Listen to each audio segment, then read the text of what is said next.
Hi everyone, my name is Shubhashish. Welcome to the Art of Coding. This is a pretty new YouTube channel and this is my first video. Today we will be discussing about the history of computers. So let's begin. This video will be pretty useful for educational purpose.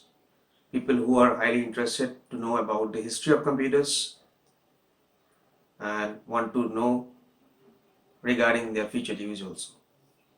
Now let's start from the very beginning. Now computers and electronics actually play an enormous role in today's society, right? And it actually impacts everything. I mean everything. Starting from communication to medicine to education, engineering, technology. I mean wherever you go ahead and look for, you will find the application of computers. Starting from designing also, etc., followed by different other aspects. Although computers are actually typically viewed as a modern invention involving electronics, computing predates the use of electrical devices actually. The ancient abacus was perhaps the first digital computing device. Analog computing dates back several millennia, as primitive computing devices were used as early as the ancient Greeks and the Romans. I've written down quite a few steps, like notes, I've searched Google, I've gone through different books, different periodicals, and I've sorted out all those important things so that I can go ahead and dictate and discuss with you guys. I might be wrong, I might be mistaken by a lot of theories and logics, a lot of information actually. So please take it for granted, and if there is an error, please write down in the comment section. Okay, so let's begin with the pre-20th century actually.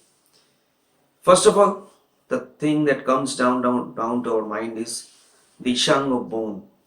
Its spelling is actually ISHANGO bone, Ishango bone. The devices have been used to aid computation for thousands of years, mostly using one-to-one correspondence with fingers.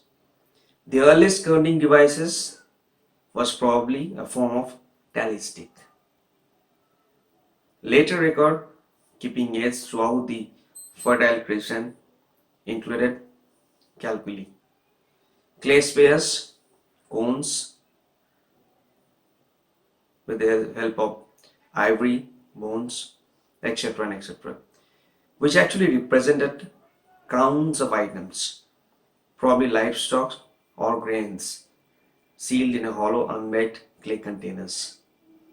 The use of counting rods is just one of the examples, which was specifically used in the Napier bones, which I will come down to later on video, and also the abacus, the famous abacus. The Chinese device known as the Suanpan. It is I will spell it out for you. It is SUANPAN.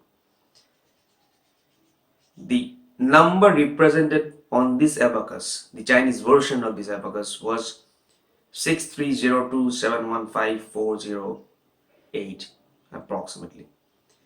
Now the abacus was initially used for arithmetic tasks, specifically for counting. Adding was the main purpose. The Roman abacus, it's a bit different version, was developed from devices used in Babylonia, and that date back to as early as 2400 BC. Since then, many other forms of reckoning boards or tables or scales have been invented.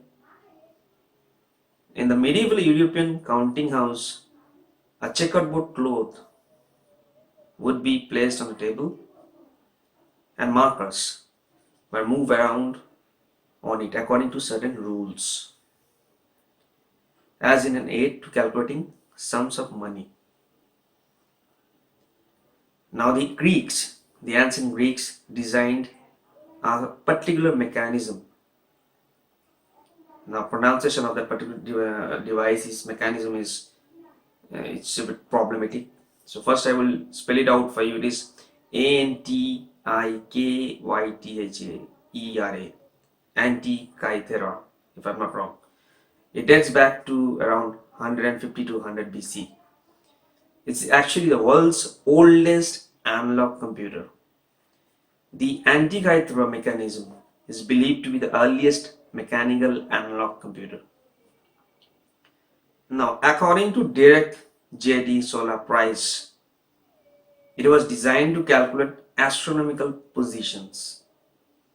It was discovered in 1901 in the Antikythera wreck of the Greek island Antikythera.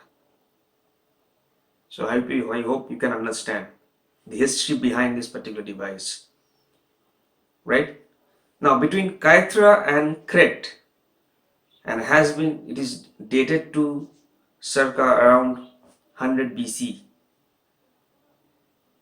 The devices of a level of complexity comparable to that of Antikythera mechanism would not reappear until 1,000 years later on, I guess.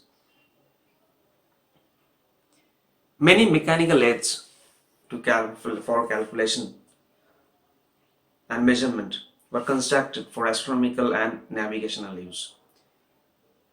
The plane sphere was actually a star chart invented by Abu Rayhan al-Biruni in the early 11th century, followed by the Astrolabe, was invented in the Hellenistic world in either the 1st or the 2nd centuries BC. Now it is often attributed as Hipparchus, a combination of the plane sphere and diopter. The Astrolabe was effectively an analog computer capable of working out several different kinds of problems in spherical astronomy. Remember it, in spherical astronomy. Now in Astrolabe, it incorporates a mechanical calendar, and a gear of wheels was invented by Abu Bakr of Isfahan, Persia in 1235. Now, Abu Rahman al-Biruni invented the first mechanical geared lunisolar calendar, Astrolabe, an early fixed wired knowledge processing machine with a gear train and a gear wheels around 1080. So I hope you can understand the history of computers, specifically mechanical computers, date back long ago. Now the sector, let's come to the next part. The sector, a calculating instrument. It is used for solving problems in proportion, trigonometry, multiplication and division, and for various functions such as squares, cube roots, and it was developed in the late 16th century and found the application in gunnery, surveying and navigation. The plane meter, followed by that, was also a manual instrument to calculate the area of a closed figure by tracing it over it with a mechanical linkage. The next mechanical device, which is quite famous, is known as the slide rule. The slide rule was actually invented around 1620 to 1630, shortly after the publication of the concept of logarithm. It is a hand-operated analog computer for doing multiplication and division. As slide rule development progressed, added skills provided reciprocals, squares, square roots, cubes and cube roots, as well as transcendental functions such as logarithms and exponentials.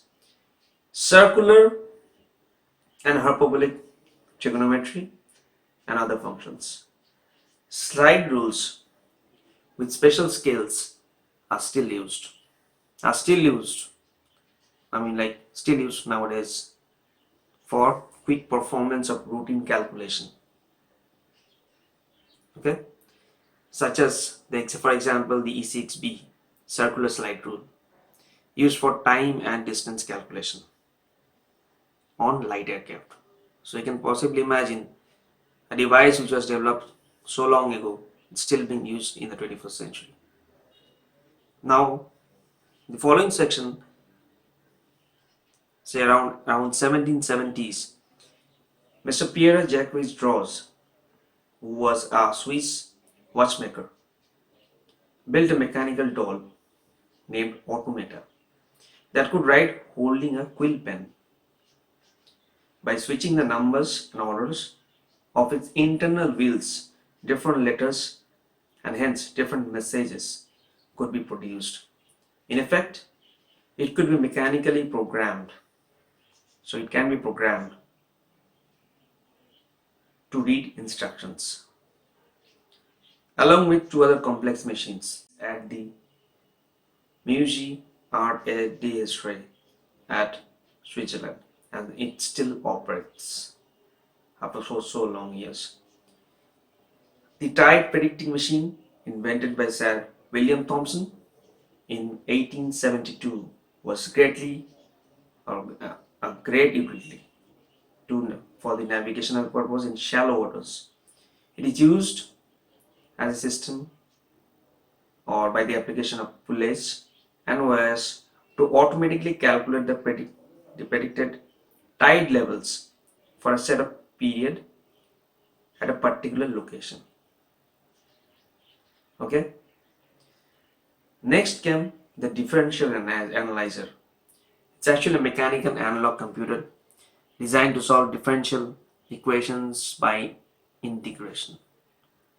So mathematics comes into play. Okay, it used wheels and disk mechanism to perform this integration.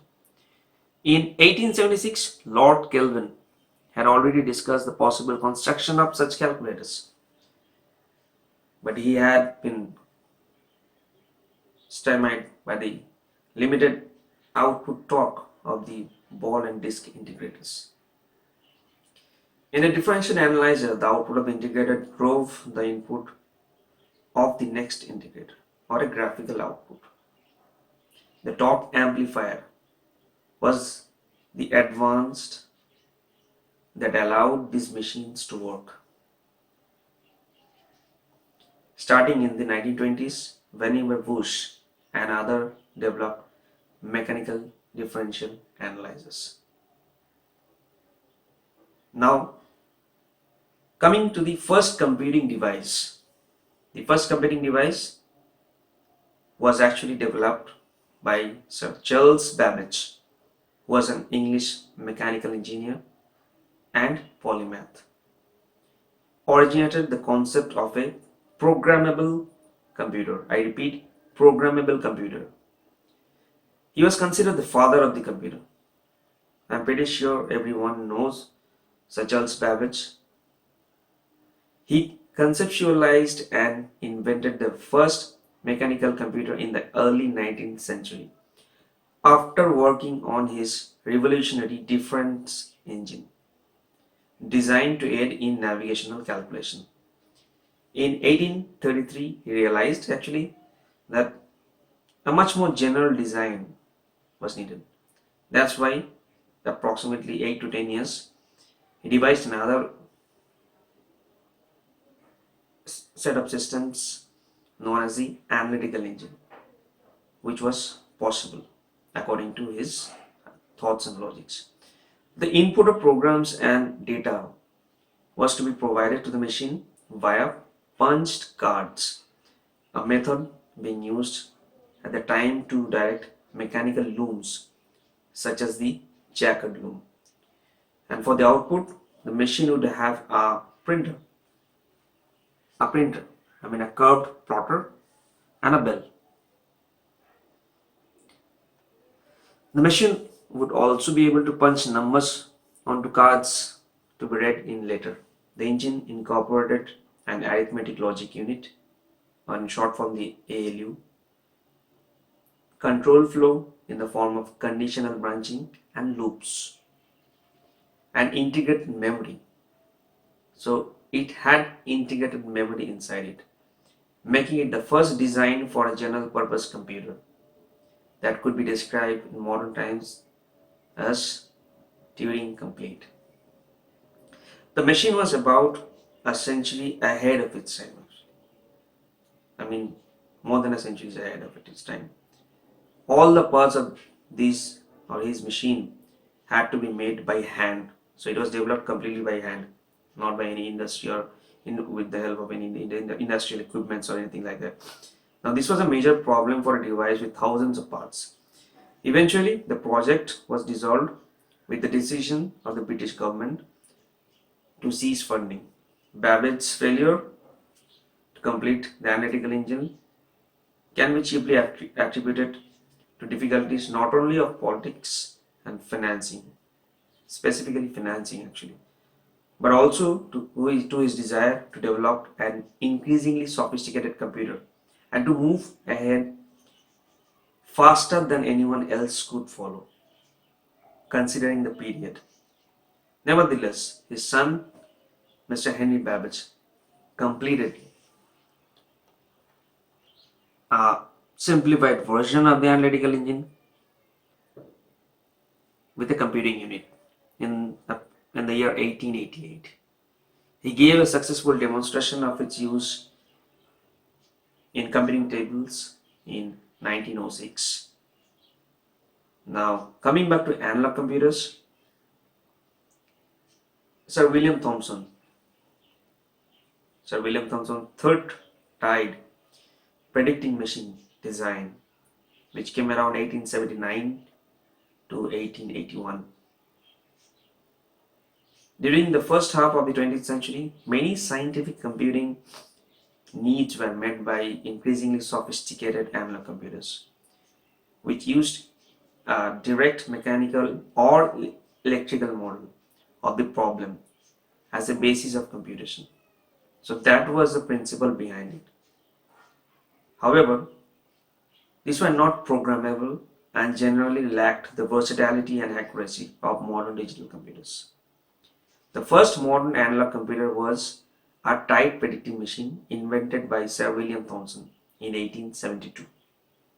To be noted, in 1872 by Sir William Thomson.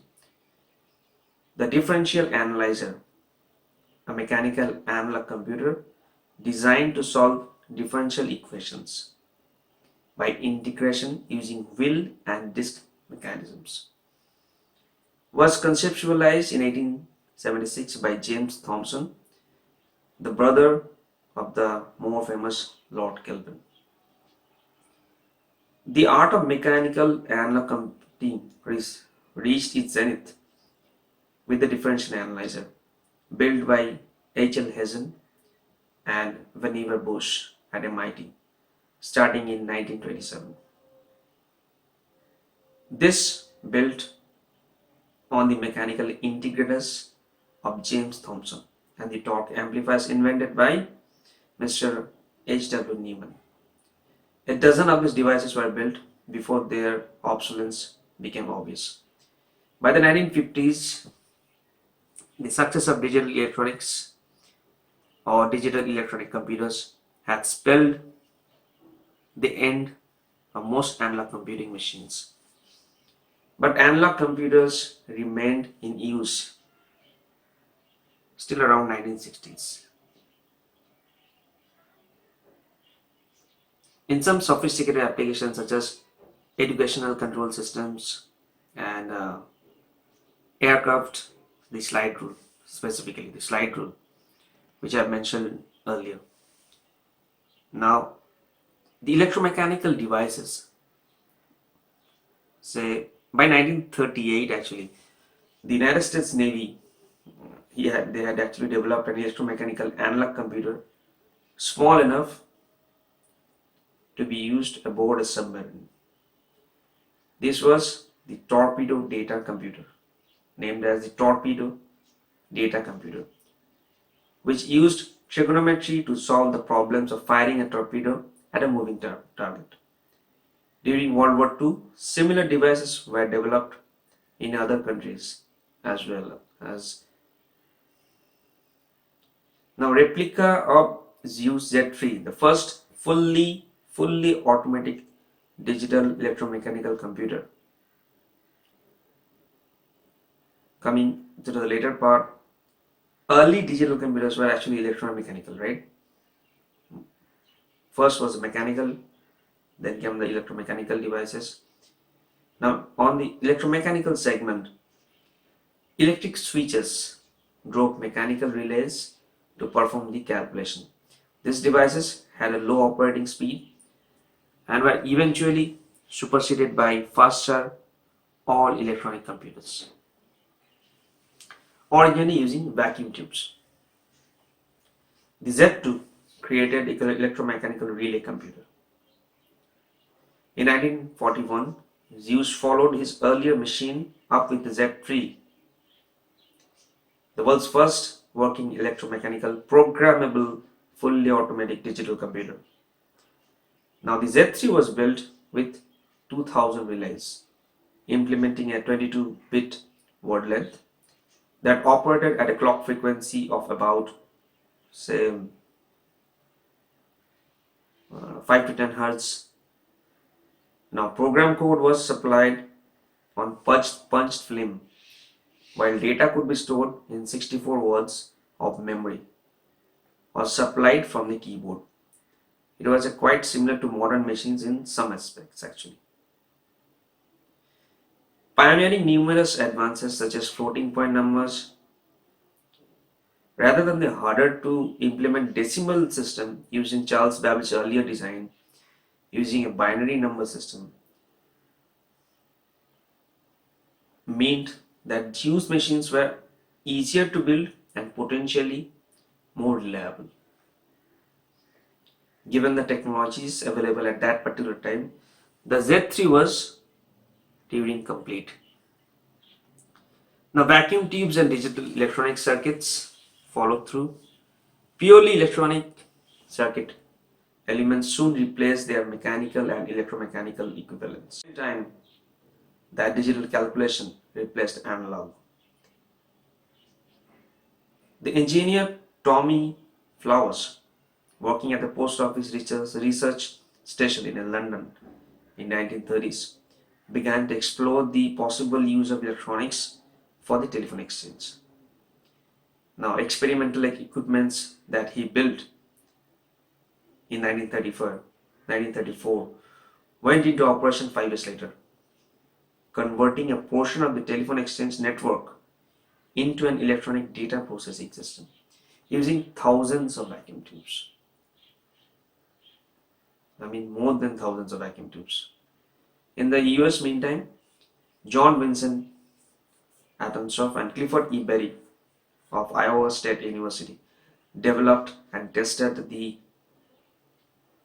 Atanasoff-Berry computer, or in short form ABC, in around 1942. The first automatic electronic digital computer. This design was also all electronic and used around 300 vacuum tubes with capacitors fixed in mechanically rotating drum for memory. Now the capacitors were actually used for storing memory in large devices or drums. Colossus, followed by Colossus, was the first electromechanical digital programmable computing device and was used to break the German ciphers during World War II. During World War II, the British at Bletchley Park achieved a number of success of breaking encrypted German military communications. The German encryption machine, the famous Enigma, excuse me, was first attacked with the help of electromechanical bombs to crack the most sophisticated German Lawrence Z40 by 42 machine used for high-level army communications Max Newman and his colleagues commissioned Flowers to build the Colossus. He spent 11 months from early February 1943 designing and building the first Colossus. After functional test in December 1943, excuse me,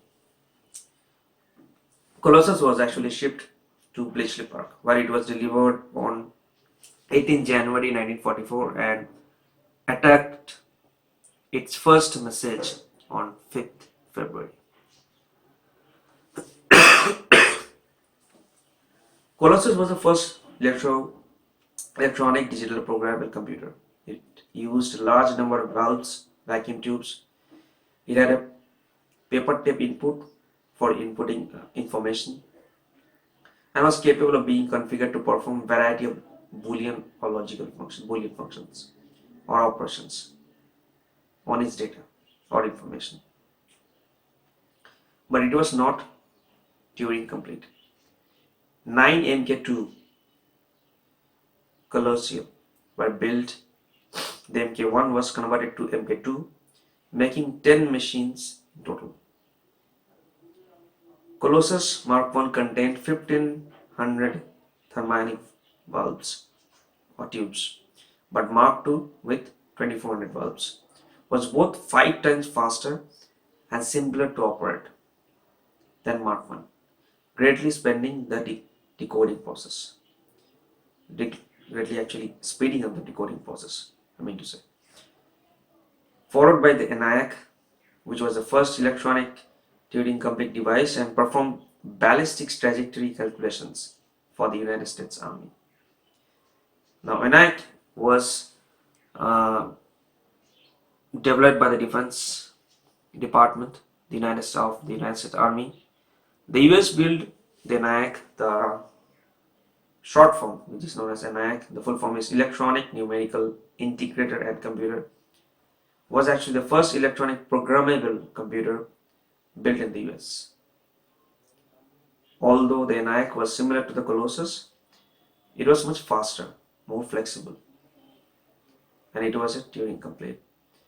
Like the Colossus, a program on the ENIAC was defined by the states of its patch cables and switches, a far cry from the stored program electronic machines that came later. Once a program was written, it had to be mechanically set into the machine with manual resetting of plugs and switches. It combined the high speed of electronics with the ability to be programmed for many complex problems. It could add or subtract 5000 times a second, 1000 times faster than any other machine. It also had modules to multiply, divide, square root, cube root. Now, high-speed memory was limited to approximately 20 words, say around 80 bytes. Yes, 80 bytes. Built under the direction of Mr. John McLean and J. Presper Eckert at the University of Pennsylvania. ENIAC's development and construction lasted from 1943 to full operation at the end of 1945. The machine was huge. I mean, it was huge. It's approximately 30 tons, and it used around 200 kilowatts of electric power and contained over 18,000 vacuum tubes, 1500 relays, and hundreds of thousands of resistors, capacitors, and inductors. So you can possibly imagine the space that was taken by this particular device. However, this ends my first video. I'm not quite sure, like, might be there's a lot of wrong information or a lot of things I might have missed out. So please write down in the comment section, like, what other things should I go ahead and implement or include in these videos, so that I can be able to provide a much better understanding to all the users so that they can understand a lot better. So this was my first introductory video, and if you like it, please go ahead and subscribe to my channel and hit the like button, and I will continue forward with uploading a lot of more videos. This is the first one. I'll be uploading videos regarding programming, regarding coding, different programming languages, coding techniques, and a lot of different things. Thank you for watching.